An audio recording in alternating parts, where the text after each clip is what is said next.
रमजान के महीने में घरों में ही करे इबादत। शाहजहांपुर में रमजान के चलते डीएम इंद्र विक्रम सिंह ने आज पुलिस धर्म गुरुओं के साथ मीटिंग की है। कोरोना वायरस के संक्रमण से बचने के लिए धर्म गुरुओं को दिशा निर्देश भी दिए गए हैं। इसके साथ ही धर्म गुरुओं के सुझाव भी लिए गए हैं। डीएम ने रमजान के महीने में घरों में ही इबादत करने के निर्देश दिए। वहीं दूसरी ओर रमजान के महीने में मुस्लिम बहुत इलाकों में घर पर ही खाने के सामान पहुंचाने की व्यवस्था का भी भरोसा दिलाया गया है। शाहजहांपुर में रमजान के महीने में हजारों मुस्लिम मस्जिदों में ही नमाज अदा करने आते हैं, लेकिन कोरोना संक्रमण के चलते रमजान के महीने में पढ़ी जाने वाली तरावी की नमाज इस बार घरों पर ही पढ़ने के निर्देश दिए गए हैं। डीएम इंद्र विक्रम सिंह ने मुस्लिम धर्म गुरुओं के साथ मीटिंग कर यह दिशा निर्देश दिए कि इसके साथ ही पुलिस बहुत ही इलाकों में खजूर और अन्य सामग्री उपलब्ध कराने के भी आश्वासन दिए गए।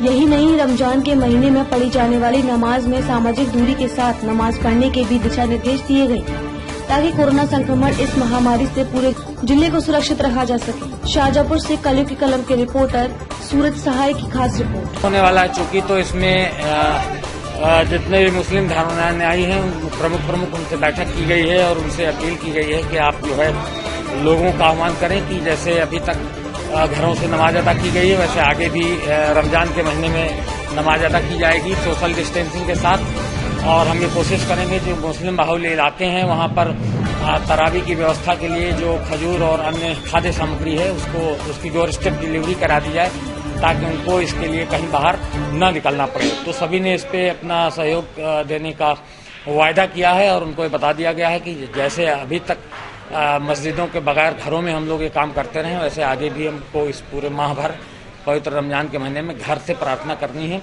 और उनके जो मुस्लिम धर्मानुयायी हैं उन्होंने भी आश्वस्त किया है कि किसी प्रकार की कोई कठिनाई नहीं किया है और अपील की है मुस्लिम समुदाय से।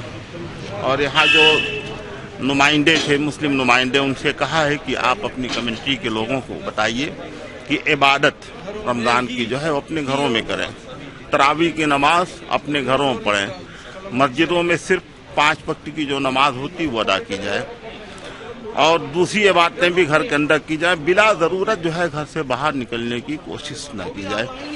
जो ज़रूरत का सामान है वो आपके दरवाजे पे मिलेगा। अगर कोई सामान कुछ दूर पे है तो वहाँ आप दुकान से आप खरीद सकते हैं। और ये वायरस जो है बड़ा ही खतरनाक वायरस है, ऐसे बचाव की तदबीर हर एक इंसान को करनी चाहिए और हम सभी लोगों को इसमें सहयोग करना चाहिए और कर रहे हैं और दुआ भी कर रहे हैं कि अल्लाह ताला इस वायरस से हम सबको निजात अता फरमाए, पूरे मुल्क को, पूरी दुनिया को, पूरे आलमी इंसानियत को। तरावी की नमाज है और दूसरी नमाजें हैं, जैसे अपने घरों में पढ़ रहे हैं वैसे तरावी की भी अपनी नमाजें अपने घरों में ज़्यादा से ज़्यादा लोग पढ़ें। अपने घरों मस्जिदों के अंदर जाने के लिए जो है उससे बचें। दूसरी चीज़ जो है घरों में रहकर इबादत करके अल्लाह को राज़ी करने की कोशिश करें। अपने लिए भी, अपने मुल्क के लिए भी और तमाम इंसानियत के लिए दुआ करें कि वो सब इस बीमारी से, खासतौर से वायरस जो फैला हुआ है उससे बचाव कर सकें। जो सरकारी या जो शासन और प्रशासन के जो आदेश हैं उनका पालन करें। जो कोविड-19 के तहत जो चीज़ें रोकने के लिए कहा गया है घरों के अंदर, वो हमारी अपनी हिफाजत के लिए है और उससे दूसरे भी महफूज रहेंगे, इसलिए उसको बहुत ज़्यादा एहतियात के साथ जो है उसके ऊपर अमल पैरा हो और उसकी कोशिश करें कि ज़्यादा वक्त अपना घरों के अंदर गुजारें। खरबों रुपए का रोजाना नुकसान हो रहा है, वो इसीलिए हो रहा है कि मानवता बच सके, इंसानियत बच सके, इंसानों की जानों की हिफाजत हो सके। लिहाजा उसको ध्यान में रखते हुए ये न समझें कि किसी का आदेश है, बल्कि हमारे जीवन के लिए अत्यधिक आवश्यक है कि हम अपने आप को बचा कर रखें।